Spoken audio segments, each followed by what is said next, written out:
Question number 1 क्या बोल रहे हैं, निम्नलिखित समीकरणों के योग में से किसका एक अद्वितीय हल है, किसका कोई हल नहीं है, या किसके अपरिमित रूप से अनेक हल हैं। अद्वितीय हल की स्थिति में उसे वज्र गुणन विधि से हल करना है। ठीक है, तो एक टेबल मैंने स्टार्टिंग पे ही बता रखी थी A1/A2 करके, वो टेबल आपको पूरी आनी चाहिए तभी आप समझ पाएंगे, क्योंकि अद्वितीय हल कब होता है, जब A1/A2 बराबर नहीं होता है B1/B2 के, तभी हमें वज्र गुणन अप्लाई करना है। चलिए पहले क्वेश्चन पे आ जाते हैं। देखो सबसे पहले चीज़ क्या है, इक्वेशन। पहला इक्वेशन क्या है हमारे पास, x माइनस के 3y माइनस 3 इक्वल टू 0, ये हमारी इक्वेशन 1 है। और दूसरा क्या है हमारे पास, 3x माइनस के 9y माइनस के 2 इक्वल टू 0। ठीक है, ये हमारे पास इक्वेशन है। अब हमें क्या करना है, देखो यहाँ क्या है, देखो a1 कितना है, देखो x का गुणांक कितना है 1, b1 कितना है हमारे पास माइनस के 3 y का गुणांक, और c1 कितना है हमारे पास माइनस के 3, फिर e2 कितना है यहाँ पर 3, b2 कितना है यहाँ पर माइनस के 9, और c2 कितना है यहाँ पर माइनस के 2। अब हम क्या निकालेंगे, a1/A2। देखो a1/A2 यानी कि 1/3, फिर क्या है देखो b1/B2 यानी कि माइनस के 3 माइनस के 9, माइनस से माइनस का 3 कम 3 3 9। ठीक है, अद्वितीय हल नहीं हुआ क्योंकि बराबर आ गए। अब हम निकालेंगे यहाँ पर c1/C2 जो कि है माइनस के 3 माइनस को 2 यानी कि ये चीज़। तो देखो कि यहाँ पर क्या है, चूँकि a1/A2 बराबर है b1/B2 के और बराबर नहीं है c1/C2 के, क्योंकि 1/3 बराबर नहीं है 3/2, तो ये है, तो अद्वितीय हल नहीं है। ठीक है, मैंने आपको बताया था एक टेबल है, मैं किस टेबल की बात कर रहा हूँ, मैं इस टेबल की बात कर रहा हूँ। तो देखो जब ये कंडीशन होती है तो क्या होता है, समांतर रेखाएं होती हैं, कोई हल नहीं होता है, और जब कोई हल नहीं होता तो वो क्या होती है, असंगत होती है। ठीक है, वो क्या होती है, असंगत। चलिए तो वही चीज़ लिखना है, यह समांतर रेखा होगी, इट सिम्प्लाइज कोई हल नहीं है, कोई हल नहीं है। जब कोई हल नहीं है तो क्या होगा, असंगत। असंगत है तो कुछ करना ही नहीं है। ठीक है, हमें सिर्फ तब वज्र गुणन अप्लाई करना है जब a1/A2 बराबर नहीं होगा b1/B2 के, क्योंकि इसी कंडीशन में ही अद्वितीय हल होता है। ठीक, सेकंड पार्ट पे आ जाओ। इस इक्वेशन में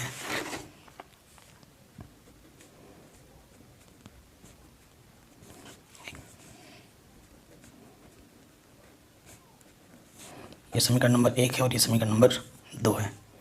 ठीक, ये जो गई। अब देखो फिर से यहाँ पर मैं आपकी बात डायरेक्ट कर रहा हूँ, a1/A2 निकालता हूँ। a1 क्या है 2, a2 कितना है 3, फिर निकालता हूँ b1/B2, b1 कितना है 1 और b2 कितना है 2। देखो 2/3 और 1/2 आपस में बराबर नहीं है, चूँकि a1/A2 बराबर नहीं है b1/B2, अतः अद्वितीय हल होगा। अद्वितीय हल होगा और क्या होगा, ये संगत। ठीक है, जब भी हल होगा अपरिमित रूप से अनेक हल हो या फिर अद्वितीय हल हो तब होता है संगत, और जब कोई हल नहीं है तब क्या होता है, असंगत।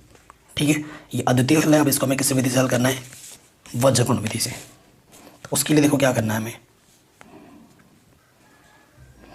तो हमारे पास जो इक्वेशन थी 2x + y, 5 उधर था, इस तरफ ले आना है, समीकरण नंबर 1। फिर क्या था हमारे पास 3x + 2y, ये समीकरण नंबर हमारे पास दूसरा था। किस विधि से हल करना है, वज्र गुणन। अंग्रेजी में बोलते हैं क्रॉस मल्टीप्लिकेशन मेथड और हिंदी में बोलते हैं वज्र गुणन विधि। तो वज्र गुणन विधि में क्या करना है, देखो प्रॉपर मैं सिखा रहा हूँ आपको। अब यहाँ लिखोगे x, यहाँ लिखोगे y और यहाँ लिखोगे 1, और ऐसे डंडा बना लोगे और यूँ खींच लोगे एक। ठीक है, x का गुणांक क्या है 2 3, यहाँ लिख दोगे 2 3, यहाँ क्या है 1 2, और यहाँ क्या है -5 और यहाँ क्या है -8, यूँ लिख दोगे। ठीक है, फिर आपको क्या करना है, x यहाँ लिखोगे बराबर, y यहाँ लिखोगे और 1 बराबर यहाँ लिखोगे ऐसे। एक्स के लिए क्या करोगे, एक्स को छुपा दोगे ऐसे, इसकी गुणा इसके साथ, एक अट्ठे माइनस के 8, फिर माइनस लग जाएगा ऑटोमेटिकली, फिर इसकी मल्टीप्लाई इसके साथ, 5 दूनी 10 नेगेटिव का। वाई को छुपाते ही सबसे पहली नज़र हमारी यहाँ पड़ी, तो 5 दिया 15 माइनस का नेगेटिव लग जाएगा, और 2 अट्ठे 16 नेगेटिव का। फिर नॉर्मल सिर्फ वाई के लिए उल्टा होता है, फिर वाई एक के लिए 2 दूनी 4 और 3 कम 3। सो यहाँ से क्या आ गया, माइनस के 8 प्लस के 10, और यहाँ से आ जाएगा माइनस 15 माइनस प्लस के 16, 1/1। तो यहाँ से आ गया x/2 y/1 और 1/1। अब मान कैसे निकाला जाता है, क्योंकि ये सभी आपस में बराबर है, तो क्या नियम होता है, इसको एक बार इसके इक्वल रखना होता है। तिरछे गुणा करेंगे, x एक कम x, 2 एक कम 2, आंसर। पुनः फिर क्या करेंगे, यहाँ से देखो y एक कम y, मतलब अब इसको एक लेना होता है बराबर, ठीक है। सो y एक कम y, एक कम 1, ये आ गया आंसर हमारे पास, ठीक है। तो ये क्वेश्चन भी हमारा आराम से बन गया। थर्ड पार्ट पे आ जाओ, ये तीसरा क्वेश्चन, चलिए इसको सॉल्व करते हैं।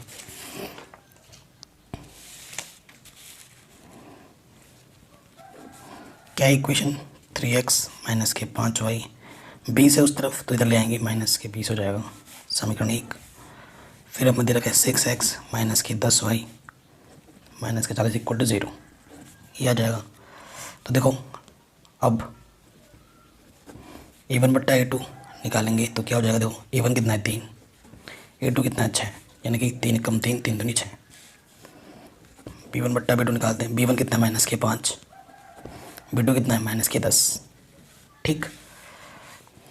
5 एक कम 5, 5 दूनी 10। फिर आ जाता हूँ c1/c2 माइनस के 20 माइनस के 40, तो क्या जगह 20 एक कम 20, 20 दूनी 40, तो तीनों बराबर आ गए। तो आप क्या लिखोगे, चूँकि a1/a2 बराबर है b1/b2 बराबर है c1/c2, तो क्या होगा, कोई हल नहीं होगा, कोई हल नहीं, क्योंकि ये समांतर रेखा होती है, कोई हल नहीं, और क्या होगा, असंगत। असंगत है तो हम इसे हल भी नहीं कर सकते, ठीक है, वज्रकोण विधि से हल नहीं कर सकते। अब आ जाओ नेक्स्ट फोर्थ में, फोर्थ वाला सा जो फोर्थ पार्ट है वो देख लो, ये है हमारा क्वेश्चन, इसको लिख लेते हैं, class 10th mathematics. x minus के 3y माइनस के 10 इक्वल टू 0, समीकरण नंबर 1। दूसरा हमारे पास है 3x माइनस के 3y माइनस के 15 इक्वल टू 0।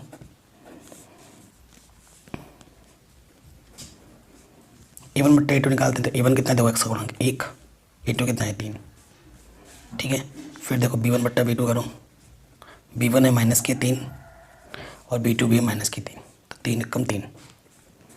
तो देखो चूँकि 1/3 1 के बराबर होता है, नहीं होता है, चूँकि a1/a2 बराबर नहीं है b1/b2 के, तो क्या होता है, अतः अद्वितीय हल।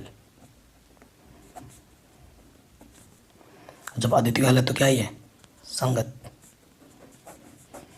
ठीक है। अब संगत है तो इसको किस विधि से हल करना है, वज्रघूर्ण विधि से। सो वही नियम, यहाँ x लिख दोगे, यहाँ y लिख दोगे और यहाँ 1। x के गुणांक क्या है 1 और 3, y के गुणांक क्या है -3 और 1 का क्या है माइनस के 7 माइनस के 15, ठीक है, ये कर दिया। अब यहाँ लिख दोगे x बराबर, ऐसे लगा देते हैं, x को छुपाओ, 15 3 45 minus minus plus, 7 3 21 minus minus plus, y को छुपाती नज़र यहाँ पड़ेगी, 7 3 21 माइनस की, और 15 1 कम 15, ठीक है, ये छुप गया। कांस्टेंट पे आ जाओ, फिर 3 कम माइनस के 3 माइनस 3 3 9, ठीक है, ये जा गया। अब सरल कर लेते हैं, x/5 में से क्या 4 24, ठीक है। यहाँ से क्या हो जाएगा, देखो प्लस के 15 हो जाएगा, 21 में से 15 घटाओगे तो कितना आ जाएगा माइनस के 6, और यहाँ से 9 में से 3 घटेगा तो 6, ठीक, ये आ गया हमारे पास। सरल कर लेते हैं इसको, एक बार इसके बराबर लेते हैं, तिरछा गुणा कर देंगे। 6x बराबर 24 से कम 24, ये गुणे में जाके बट्टी में आ जाएगा 6 चक्कू 24। सो x का मान कितना आ जाएगा 4। फिर लिखोगे यहाँ पर पुनः, अब इसको इसके बराबर ले लोगे, y बट्टे -6 बराबर 1/6, इधर आ जाएगा -6 कम 6 बट्टे 6, काटोगे तो y का मान क्या जाएगा -1। Answer simple. तो ये क्वेश्चन भी हमारा आराम से बन गया।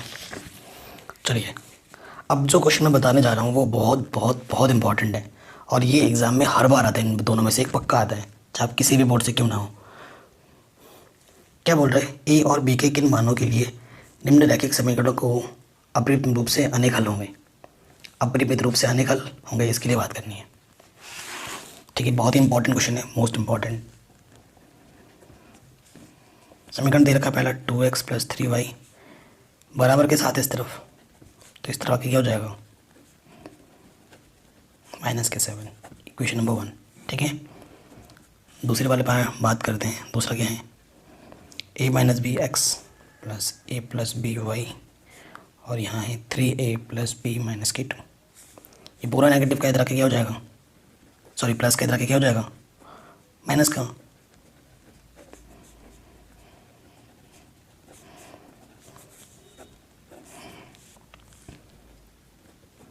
यहाँ देखो a1 कितना है हमारे पास 2, b1 कितना है हमारे पास 3, और c1 कितना है हमारे पास -7।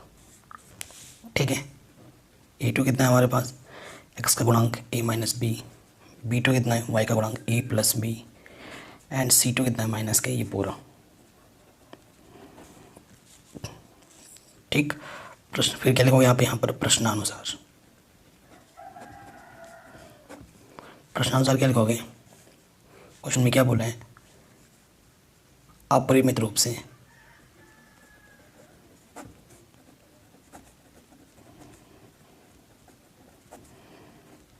अनेक हल के लिए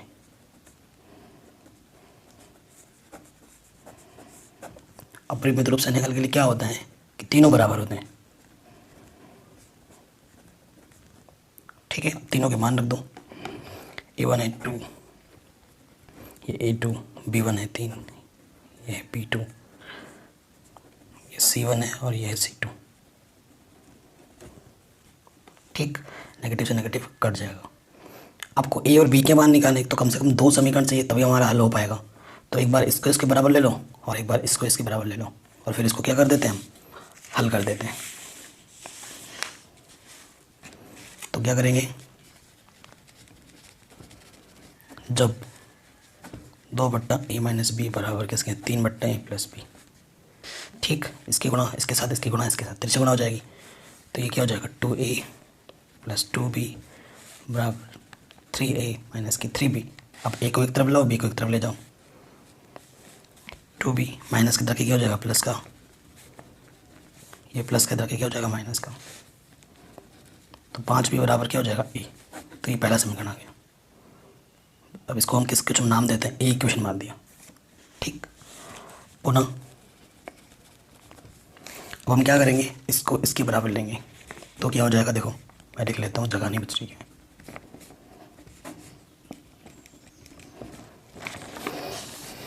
ये इसको इसके बराबर लिख लिया। अब क्या करेंगे, फिर से तिरछा गुणा, 3 से गुणा करेंगे, 3 3 9a + 3b, 3 दूनी 6।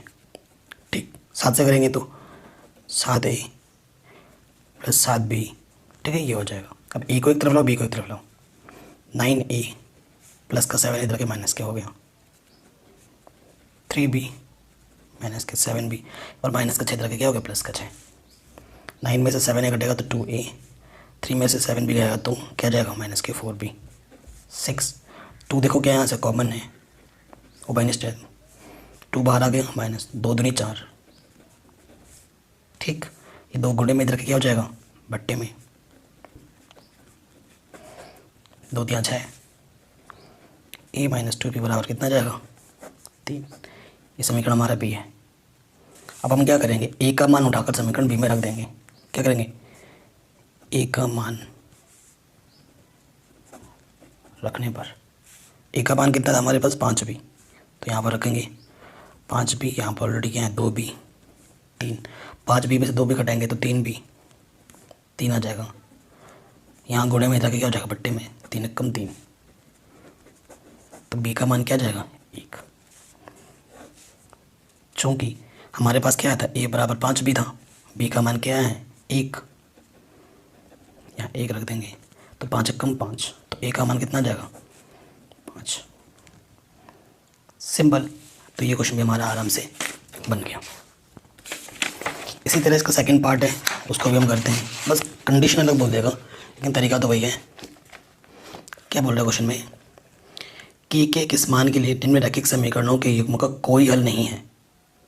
ठीक है, इनका क्या के किस मान के लिए कोई भी हल नहीं है वो हमें बताना है। ठीक है, तो कोई भी हल नहीं है वो बनाते हैं।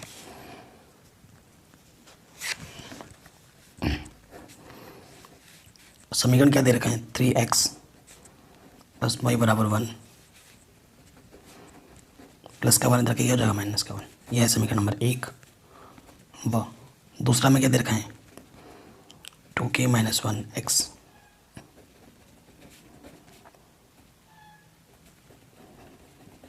ये प्लस का है, इसको उठा के इस तरफ लाना है तो माइनस का हो जाएगा।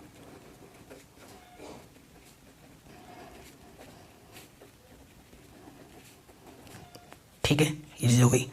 अब देखो इसे समीकरण नंबर 2 बोल देते हैं। यहाँ a1 कितना है देखो 3, b1 कितना है y का गुणांक 1 और c1 कितना है माइनस का 1।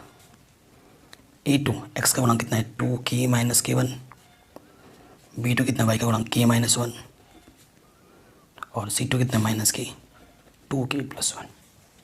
ठीक है, ये चीज़ आ गई हमारे पास। अब प्रश्न में क्या बोला है, प्रश्न में बोला है कोई हल नहीं, तो यहाँ लिख दोगे प्रश्नानुसार कोई हल नहीं।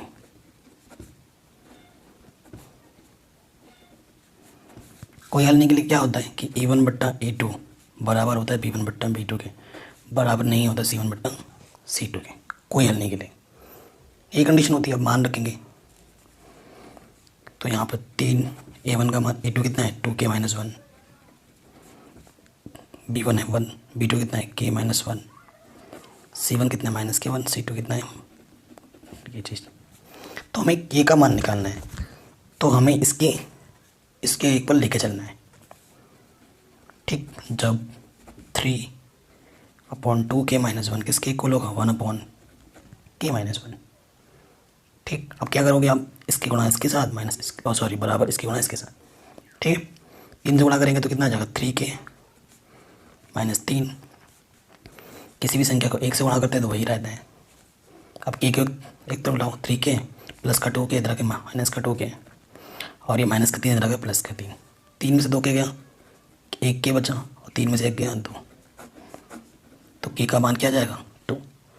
तो ये क्वेश्चन बहुत ही जिसमें दिया गया है निम्नलिखित समीकरणों के युग्म को प्रतिस्थापन एवं बीजगुणन विधि से हल कीजिए। किस विधि को आप अधिक उपयुक्त मानते हैं, ये भी हमें बताना है कि कौन सी विधि अधिक उपयुक्त है। तो हमें समीकरण दिया गया है, सबसे पहले हम दोनों समीकरणों को लिख लेंगे। तो चलिए लिख लेते हैं दिए गए समीकरण। तो ये दिए गए समीकरण आपको इस प्रकार से लिख लेना है। इसके बाद आपको इन्हें समीकरण 1 और 2 बना देना है, समीकरण 1 और समीकरण 2।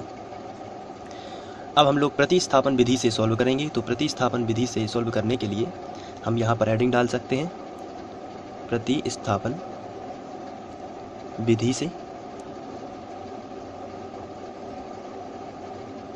तो सबसे पहले हम प्रतिस्थापन विधि से हल करेंगे और उसके बाद हम लोग बीजगुणन विधि से सॉल्व करेंगे। तो प्रतिस्थापन विधि में हम समीकरण 1 से स्टार्ट करते हैं। मैं इसके बारे में पहले भी आपको बता चुका हूँ जब हम लोगों ने प्रतिस्थापन विधि पढ़ी थी, और यहाँ भी हम लोग इसको सॉल्व करेंगे। तो सबसे पहले प्रतिस्थापन विधि में हम समीकरण 1 पूरा लिख लेंगे। तो हम यहाँ पर लिखेंगे समीकरण 1 से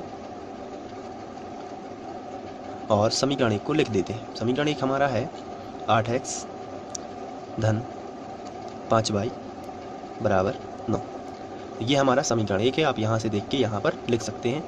इसके बाद हमें यहाँ से x का मान निकालना है, इसलिए जो y है इसका पक्षांतर हम इस तरफ कर देते हैं। तो x का मान आ जाएगा, तो 8x यहाँ हम ज्यों का त्यों लिखेंगे, और ये जो धन का 5y है इसका पक्षांतर इस तरफ कर देंगे।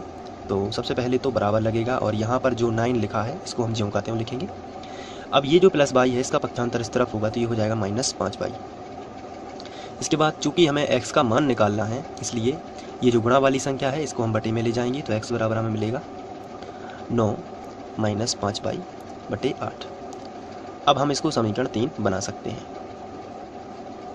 तो यहाँ पर हमें x का जो मान मिला है इसे हम समीकरण 2 में रखेंगे। ये प्रतिस्थापन विधि का रूल होता है। समीकरण 1 से आपको स्टार्ट करना है, और समीकरण 1 से x का जो मान आएगा उसे हम समीकरण 3 बनाएंगे, और जो x का मान है इसे हम समीकरण 2 में रखेंगे। ये नियम होता है। तो चलिए अब हम x का मान समीकरण 2 में रखेंगे। तो हम यहाँ पर लिखेंगे x का मान समीकरण 2 में रखने पर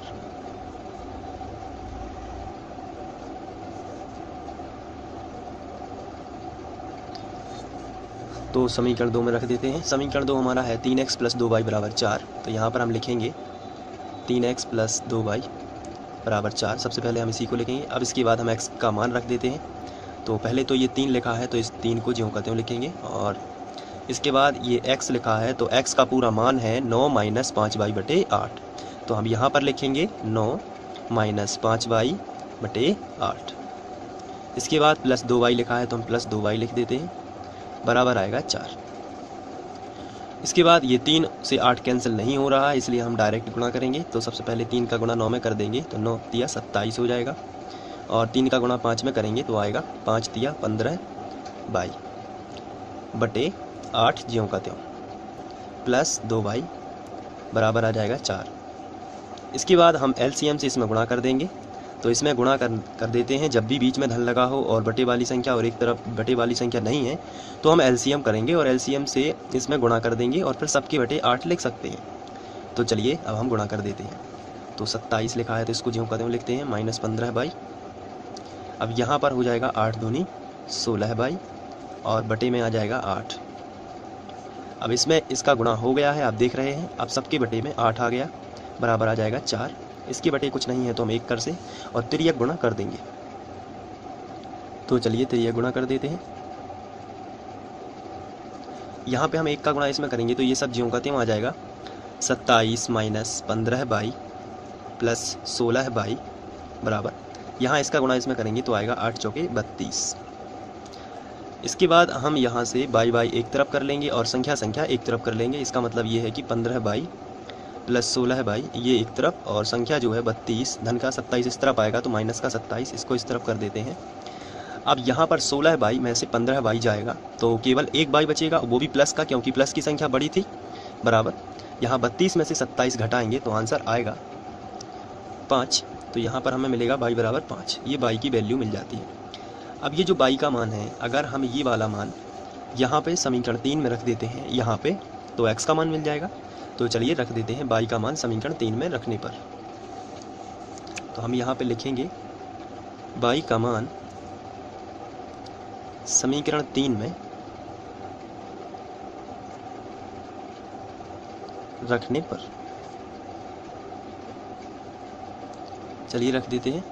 तो हमें मिलेगा x बराबर 9 - 5y। ये हम समीकरण 3 आपको दिखाने के लिए सबसे पहले लिख लेते हैं, 9 - 5y/8। अब यहाँ पर हम y का मान रख देते हैं, तो 9 - 5, और जो y का मान है वो है 5, और बटे में है 8।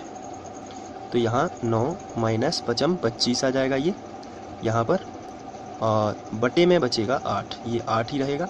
यहाँ पर यदि हम इसको और सॉल्व कर देते हैं, तो 25 में से 9 जाएगा, तो आएगा -16/8। तो 8 दूनी 16, तो आएगा -2। ये हमें -2 मान मिलेगा, कि ये हमें मिलेगा x का -2 मान। तो इस हिसाब से यदि हम सॉल्व करते हैं, तो प्रतिस्थापन विधि से हमें x व y के मान मिल जाते हैं। x का मान हमें -2 प्राप्त हुआ है, जबकि y का मान 5। अब इसी क्वेश्चन को हमें बज्रगुणन विधि से भी सॉल्व करना है। तो आइए बज्रगुणन विधि के बारे में थोड़ा सा जान लेते हैं। इसके पहले भी हम लोग इसको पढ़ चुके हैं, लेकिन इसको करने से पहले थोड़ा इसकी सूत्र की जो चर्चा है उसको कर लेते हैं। तो बज्रगुणन विधि जो होती है उसको लिखने का तरीका ये होता है, x बटे बराबर y बटे बराबर 1 बटे।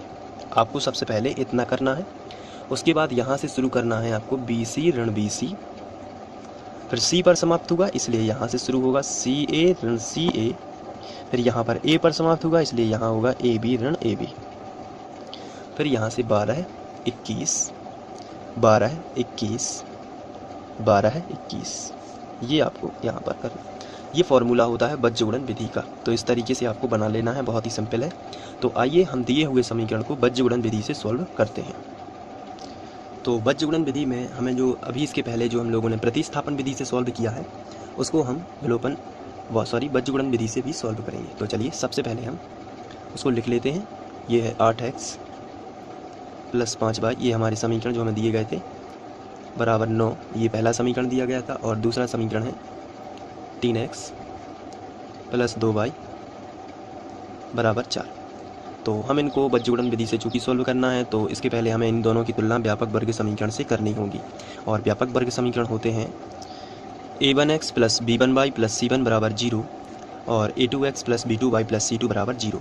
तो आप यहाँ पर देख रहे हैं कि यहाँ भी बराबर में 0 है और यहाँ भी बराबर में 0 है, लेकिन हमारे जो समीकरण दिए हुए हैं उनके बराबर में 0 नहीं है। तो सबसे पहले तो हमें इनके बराबर में 0 बनाना पड़ेगा। तो इसके लिए हम लिखेंगे व्यवस्थित करने पर और इनका पक्षांतर करेंगे, जैसा कि हम लोग पहले भी करते थे। हम यहाँ पर लिखेंगे व्यवस्थित करने पर। चलिए व्यवस्थित कर लेते हैं। तो यहाँ पर हम लिखेंगे 8x + 5y, ये जो प्लस का 9 है इसका पक्षांतर हम इस तरफ कर देंगे तो ये माइनस का 9 हो जाएगा और बराबर में आएगा 0। अब आप देख रहे हैं कि यहाँ पर 0 आ चुका है। इसी तरीके से ये जो प्लस का 4 है इसका भी पक्षांतर इस तरफ हो जाएगा तो आएगा 3x + 2y, ये प्लस का है इस तरफ आएगा तो माइनस का 4 बराबर में 0। अब हम इसे समीकरण 1 और समीकरण 2 बना सकते हैं, क्योंकि अब ये जो है ये व्यापक वर्ग समीकरण से तुलना इसकी हो सकती है। तो अब हम लिखेंगे समीकरण 1 व 2 की तुलना व्यापक वर्ग समीकरण। इसी तरीके से समीकरण 1 व 2 की तुलना व्यापक वर्ग समीकरण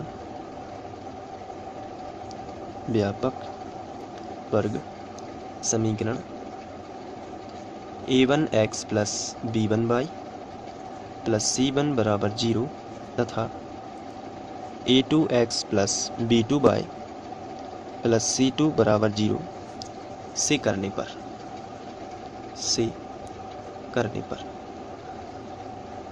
तो चलिए अब हम तुलना कर लेते हैं। तो यहाँ पर जो पहला समीकरण आपको दिख रहा है, यहाँ जो x y के मान है वो x का जो गुणांक होगा वो a1 का मान होगा, y का गुणांक जो है वो b1 का मान होगा और जो अचर राशि है वो c1 का मान है। तो a1 का मान हमें मिलेगा 8, b1 का मान मिलेगा 5 और c1 का मान मिलेगा -9। आप देख रहे हैं कि यहाँ a1 b1 c1 ये मान लिखे हुए हैं, आप समझ गए होंगे। इसी तरीके से समीकरण 2 में a2 का मान जो है वो मिलेगा आपको 3, b2 का जो मान है वो मिलेगा 2 और c2 का जो मान है वो मिलेगा -4। चलिए अब इसके बाद हम यहाँ पर बज्रगुणन विधि का यूज कर सकते हैं। तो चलिए अब हम हेडिंग डाल देते हैं बज्रगुणन विधि से।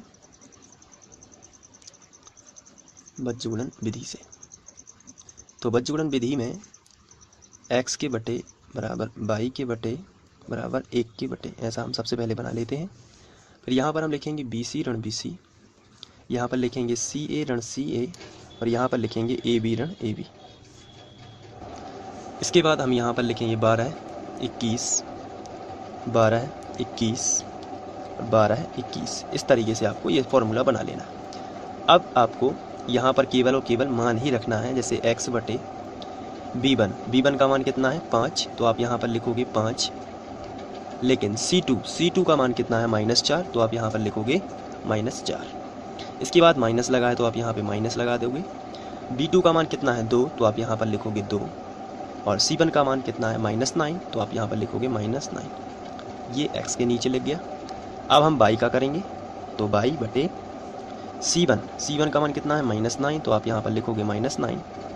a2 का मान कितना है 3, तो आप यहाँ पर लिख दोगे 3 माइनस c2 का मान कितना है -4, तो आप यहाँ पर लिखोगे -4 और a1 का मान कितना है 8, तो आप यहाँ पर लिखोगे 8।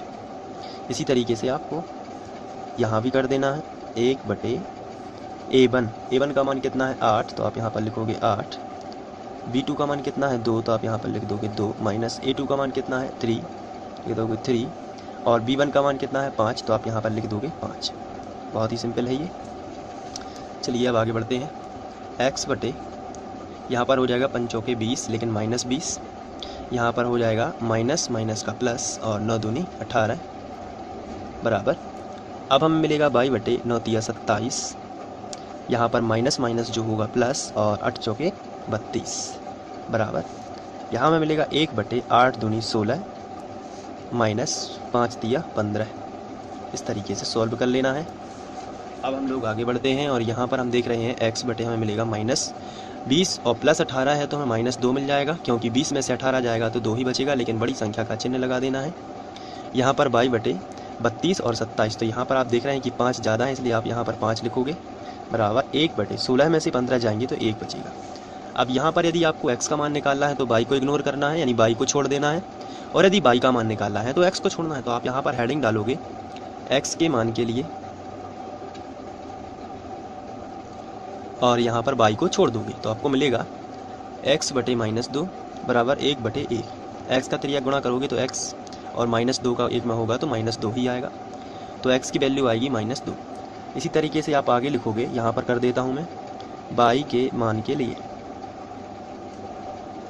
तो x को छोड़ दोगे, तो चलिए x को छोड़ देते हैं, तो हमें मिलेगा y बटे 5 बराबर 1 बटे 1। y एकम y ही हो जाएगा और 5 एकम 5, तो ये y की वैल्यू मिलेगी 5। तो आप देख रहे हैं कि x का मान -2 है और y का मान 5 है, जो कि हमें प्रतिस्थापन विधि में भी प्राप्त हुआ था। तो यहाँ पर हमें ज्ञात होता है कि बज्रगुणन विधि जो है वो ज़्यादा उपयुक्त है और उसका इस्तेमाल ज़्यादा होता है। तो चलिए इसके बाद हम लोग नेक्स्ट क्वेश्चन। तो पहला क्वेश्चन क्या बोल रहे थे, देखो इनमें से एक क्वेश्चन एग्जाम में पक्का आएगा, फुल गारंटी है। तो सारे क्वेश्चन इंपॉर्टेंट है, इनमें से एक क्वेश्चन पक्का आता है एग्जाम में बड़े मार्क्स में। क्वेश्चन क्या बोल रहे हैं, एक छात्रावास के मासिक व्यय का एक भाग नियत है, शेष भाग इस पर निर्भर करता है कि छात्र ने कितने दिन भोजन लिया है।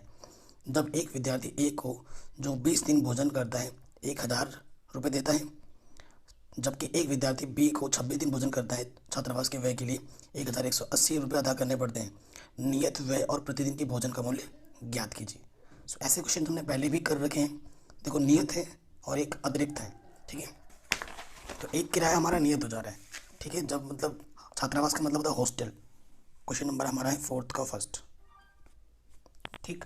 सो क्वेश्चन क्या बोल रहे हैं, तो हम क्या बोल रहे हैं कि माना छात्रावास का नियत किराया, मतलब जो फिक्स है, नियत किराया क्या मान लेंगे x रुपये, तथा प्रतिदिन का अतिरिक्त किराया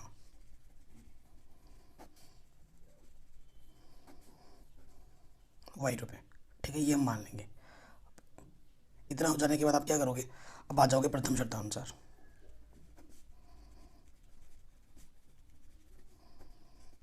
ठीक, प्रथम शर्तानुसार में क्या है, देखो वो कितना दिन खाना खाता है, 20 दिन के लिए।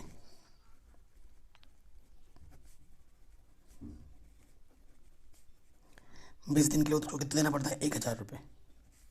सो फिक्स कितना है, देखो x रुपये हमारा फिक्स है, और एक्स्ट्रा कितने दिन हो गए, 20 दिन। एक दिन का किराया कितना रुपये, y रुपये है, तो 20 दिन का कितना हो जाएगा, 20 रुपये।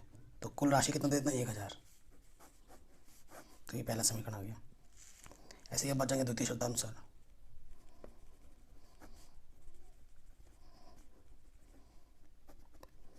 द्वितीय शर्त में कितने दिन के लिए वो है, 26 दिन के लिए।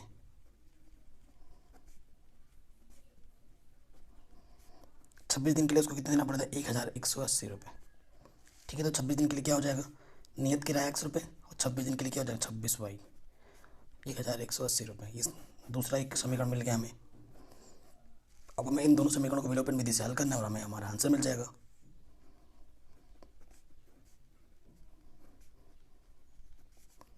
ठीक, समीकरण 1 व 2 लिख दो यहाँ पर।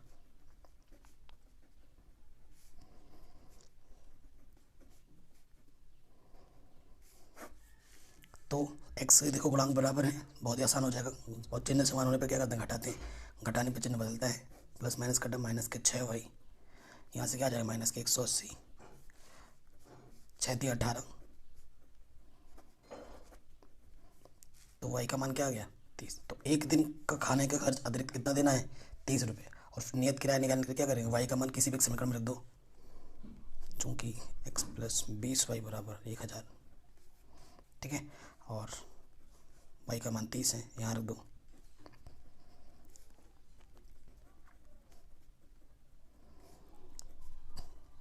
ये प्लस की तरह के माइनस का हो जाएगा, तो यहाँ से कितना बचेगा 400।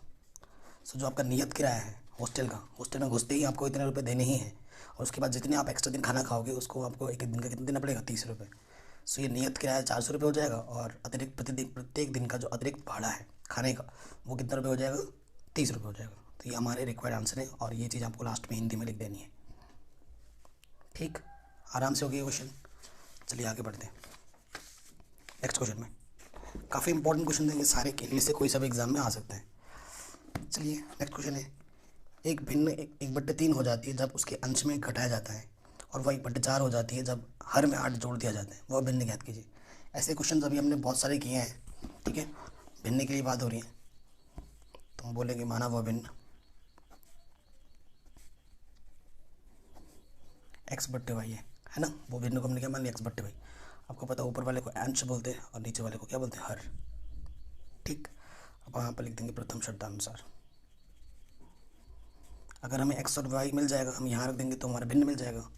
प्रथम शर्त में क्या है कि जो भी हमारे पास भिन्न है, ठीक है, जब उसके अंश में 1 घटाया जाता है तब वो कितनी हो जाती है, 1/3 हो जाती है। अंश में, अंश ऊपर होता है, 1 घटाया जाता है, सो कितना हो जाता है, 1/3 हो जाता है। अब क्या करोगे, तिरछी गुणा, 3 से गुणा कर दोगे तो कितना जाएगा, 3x - 3 और y एक कम y। आगे लिख दो, ये प्लस का y इधर आके क्या हो जाएगा, माइनस के y, और ये माइनस का 3 इधर आके क्या हो जाएगा, प्लस के 3। पहला समीकरण आ गया, ठीक है। अब आ जाओ द्वितीय शर्तानुसार।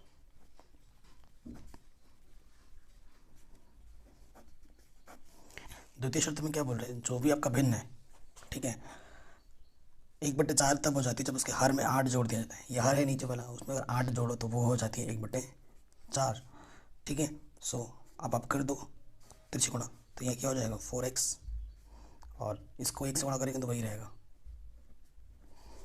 ठीक है। तो ये प्लस का y इधर क्या हो जाएगा, माइनस के y, और इधर 8 बचा, तो ये समीकरण नंबर 2 हो गया। अब समीकरण 1 और 2 को विलोपन विधि से हल कर दो, आंसर आपको मिल जाएगा।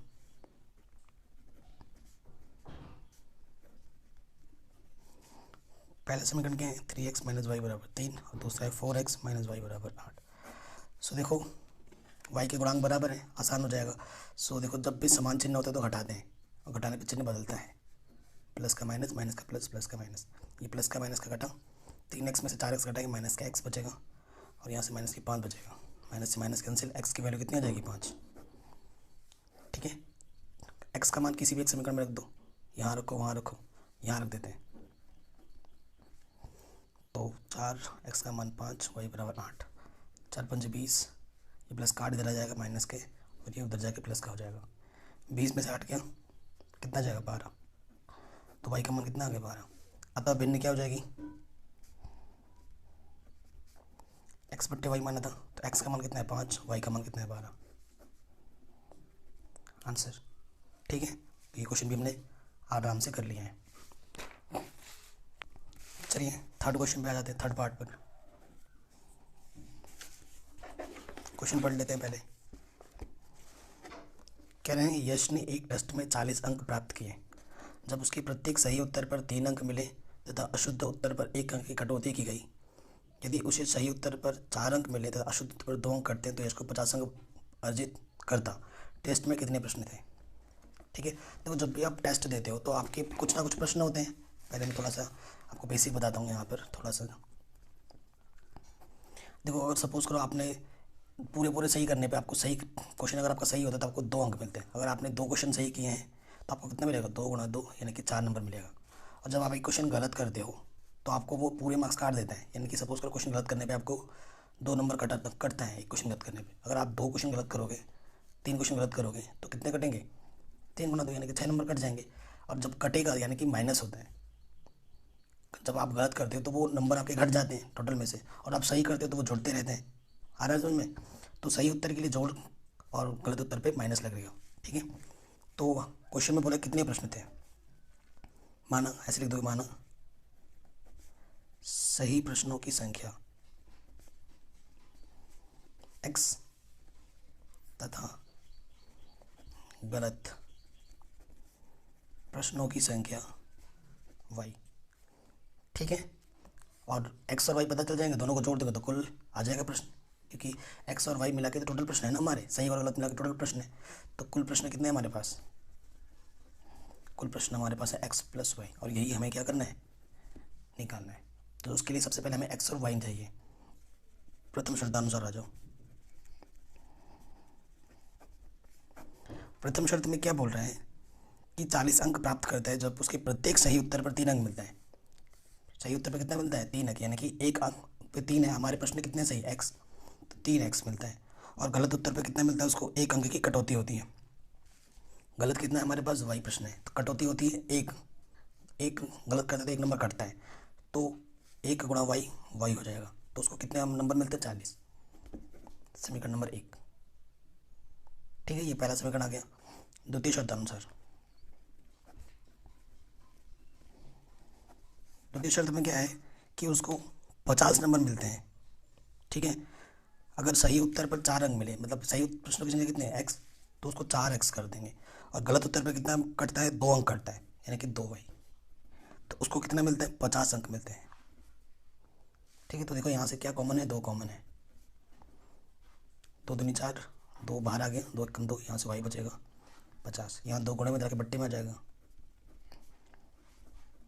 काटोगे तो कितना जाएगा? 25। तो 2x माइनस वाई बराबर 25। ये मेरा दूसरा समीकरण है और ये मेरा पहला समीकरण था। समीकरण 1 और 2 को हल कर दो, x और y के मान आ जाएंगे। तो समीकरण 1 क्या है हमारे पास? 3x माइनस की वाई बराबर 40, और दूसरा क्या है हमारे पास? 2x माइनस वाई बराबर 25। ठीक है, देखो चिन्ह समान है तो क्या करते हैं? घटाते हैं, और घटाने पे चिन्ह बदलता है। प्लस माइनस कटा, 3x में से 2x घटेंगे, x बचेगा। 40 में से 25 घटाएंगे तो 15 बचेगा। ठीक है, तो x का मान कितना आ गया? 15। अब x का मान किसी भी एक समीकरण में रख दो, चूँकि 2x माइनस वाई बराबर 25 था, x का मान 15 है, 15 रख देंगे। x की जगह पर 15 रख दिए, 15 देंगे 30। तो ये प्लस का 25 इधर के हो जाएगा माइनस के 25, और माइनस के वाई इधर के जाके प्लस का वाई हो जाएगा। तो यहाँ कितना जाएगा? वाई बराबर 5। तो मतलब गलत प्रश्न कितने थे? 5, और सही किसने किए? उतने 15। कुल प्रश्न अब आ जाओ। कुल प्रश्न क्या है हमारे पास? x प्लस वाई, एक्स का मान 15 है, y का मान 5 है। सो जोड़ देंगे तो आंसर कितना हो जाएगा? 20। यही आपके प्रश्न में पूछा था आपसे, सो हमने आराम से निकाल दिया। ठीक, तो ये क्वेश्चन भी हमारा आराम से बन गया। चलिए नेक्स्ट क्वेश्चन पे आते हैं।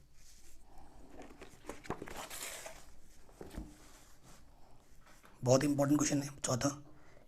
ठीक है, इस क्वेश्चन में बहुत बच्चे गड़बड़ करते हैं और बहुत लोग बताते भी गलत हैं।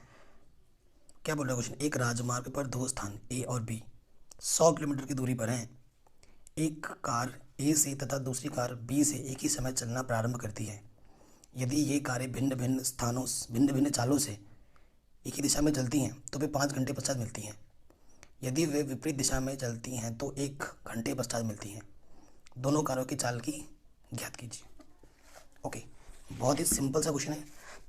अगर क्वेश्चन को आपने समझा ढंग से पढ़ा है तो। फोर्थ पार्ट देखो, ये आपके पास एक सड़क है। ठीक है, ये आपका यहाँ पर आपका कार ए है और यहाँ पर आपका कार बी है।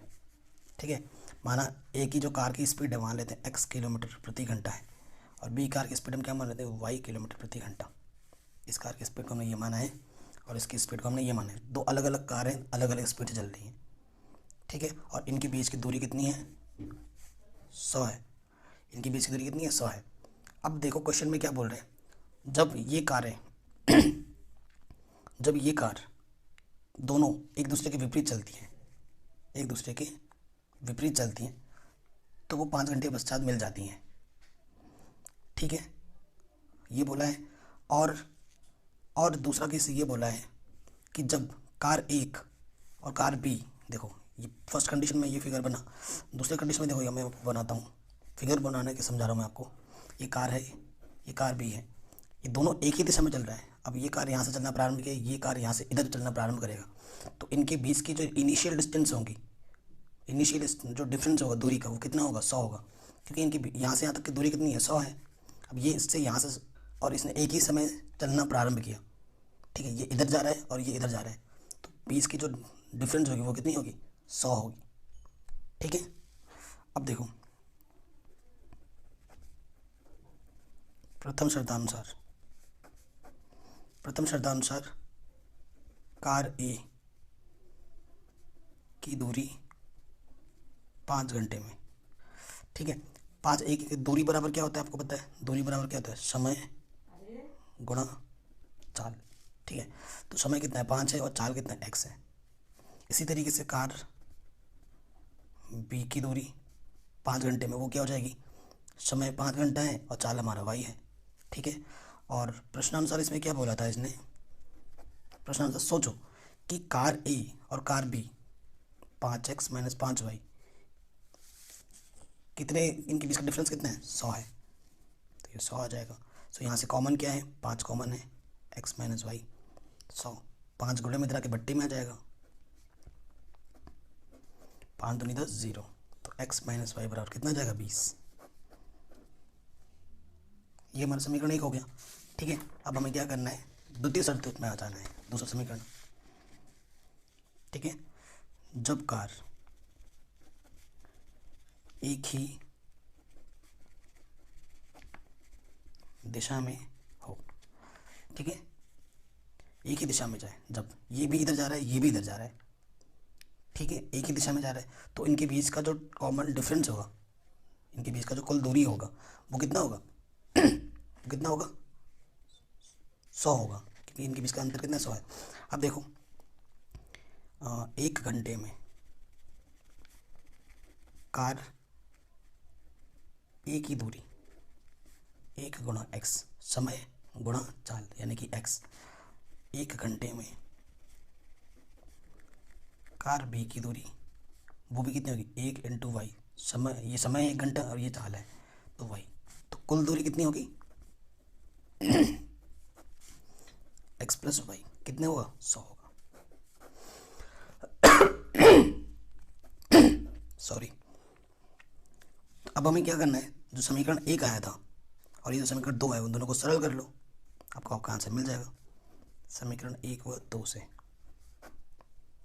समीकरण 1 क्या है, x - y बराबर 20, और यह है x + y बराबर 100।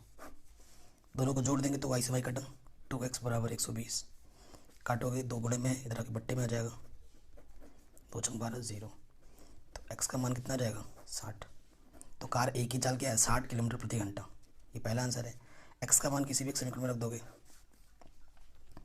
x - y बराबर 20 है, x का मान कितना है, 80 है और 60 है, तो ये 20 प्लस का इधर आके माइनस का हो जाएगा, और ये माइनस वाला उधर जाके प्लस का हो जाएगा। तो कार बी की स्पीड हमने y मानी थी, तो इसका आंसर क्या आ जाएगा, 40 किलोमीटर प्रति घंटा। तो ये आंसर है, आई थिंक आपको समझ में ज़रूर आया होगा।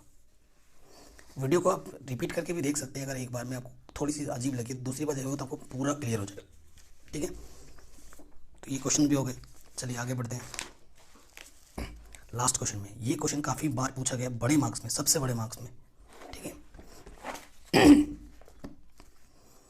क्या बोल रहा है क्वेश्चन, एक आयत का क्षेत्रफल 9 वर्ग इकाई कम हो जाता है यदि उसकी लंबाई 5 इकाई कम कर दी जाए और चौड़ाई 3 इकाई बढ़ा दी जाए।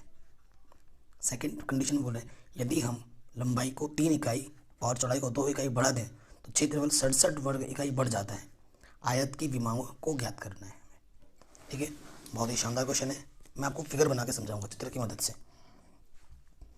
आयत आपको पता ही है, ये हमारे पास वास्तविक आयत, मतलब जो जिसकी विमा में निकालनी है। माना जो लंबाई है, लिख देना, माना लंबाई x और चौड़ाई कितना मान लेते हैं, y, ठीक है, ऐसे लिख देना, माना आयत की लंबाई x और चौड़ाई y मीटर, ठीक है, ये हमने मान लिया। तो ये जो हमारा वास्तविक आयत है, आयत का क्षेत्रफल क्या होगा, लंबाई गुणे चौड़ाई फॉर्मूला होता है, और लंबाई हमने क्या माना है, x, और चौड़ाई हमारे पास क्या, y, ठीक है। ये क्षेत्रफल को हम इस दर्शाते हैं, तो ये हमारे पास वास्तविक क्षेत्रफल है, ठीक। प्रथम शर्तानुसार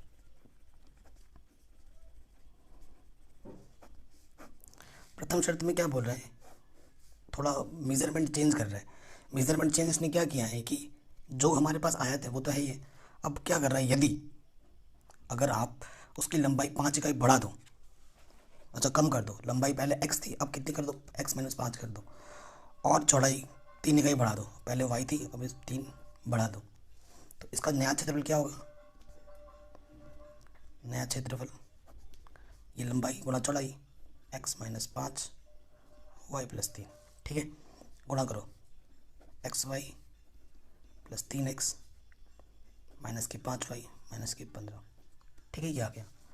अब प्रश्नानुसार क्या बोल रहा है कि जब हम ऐसा करते हैं तो 9 वर्ग इकाई क्षेत्रफल कम हो जाता है, मतलब पहले जितना था अब नए मेजरमेंट में करोगे तो इसका क्षेत्रफल 9 कम हो जाएगा पहले वाले की तुलना में, मतलब ये बड़ा है और ये छोटा है, यानी कि बड़े वाले क्षेत्रफल में से अगर आप छोटा वाला क्षेत्रफल घटाते हो तो कितना आएगा, 9 आएगा।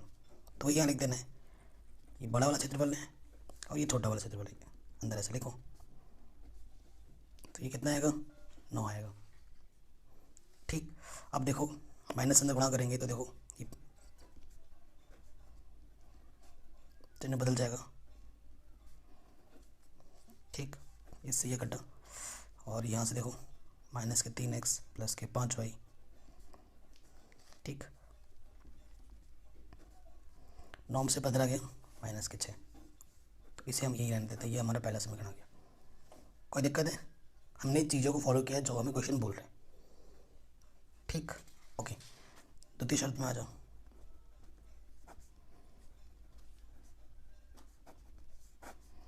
द्वितीय शर्तानुसार द्वितीय शर्त में क्या बोल रहा है,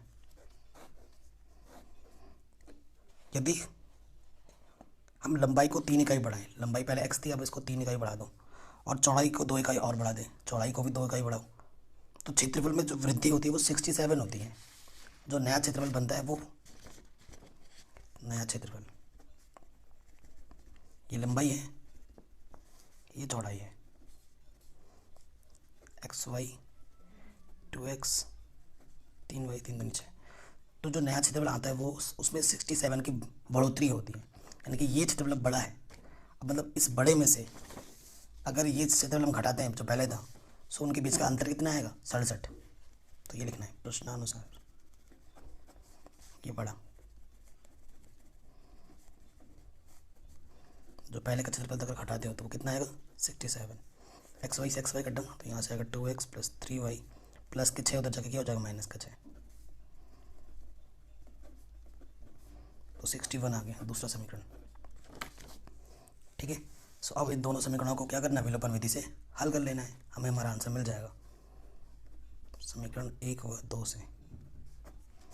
पहला समीकरण क्या है, माइनस के 3x प्लस 5y बराबर माइनस के 6, और यह 2x प्लस 3y बराबर 61, ठीक है। सो देखो अगर x को हटाना है तो इसमें 2 से गुणा करना पड़ेगा और इसमें 3 से गुणा करना पड़ेगा, ठीक है, ये लिख देना। समीकरण 1 में 2 से गुणा करने पर तथा समीकरण 2 में 3 से गुणा करके हल करने पर ये लिख देना, तो 2 3 6x 2 5 10y 2 6 12 6x 3 3 9y 3 1 3 3 6 18, विपरीत चिन्ह है जोड़ना पड़ेगा, जोड़ देंगे तो 10 और 9 19y, और घटाएंगे तो 1, ठीक है, 171 आ जाएगा, 19 9 171, तो y का मान कितना आ जाएगा 9, यानी कि जो हमारी चौड़ाई होगी वो कितनी होगी 9 मीटर होगी। अब y का मान किसी भी एक समीकरण में रख दो, 1 में या 2 में, देखो 2x प्लस 3y हमारे पास कितना था 61 था, तो यहाँ पर हम 9 रख देंगे y की जगह पर, 9 3 27 हो जाएगा, घटाओ 11 में 7 गया 4, 5 में से 2 गया 3, तो 2x बराबर 34, x बराबर 34/2, 2 कम 2 2 7 14, तो x बराबर कितना आ गया 17 मीटर, ये हमारा आंसर आ जाएगा। आई होप आपको ये समझ में ज़रूर आया होगा, थैंक यू, और डिस्क्रिप्शन में लिंक दिया।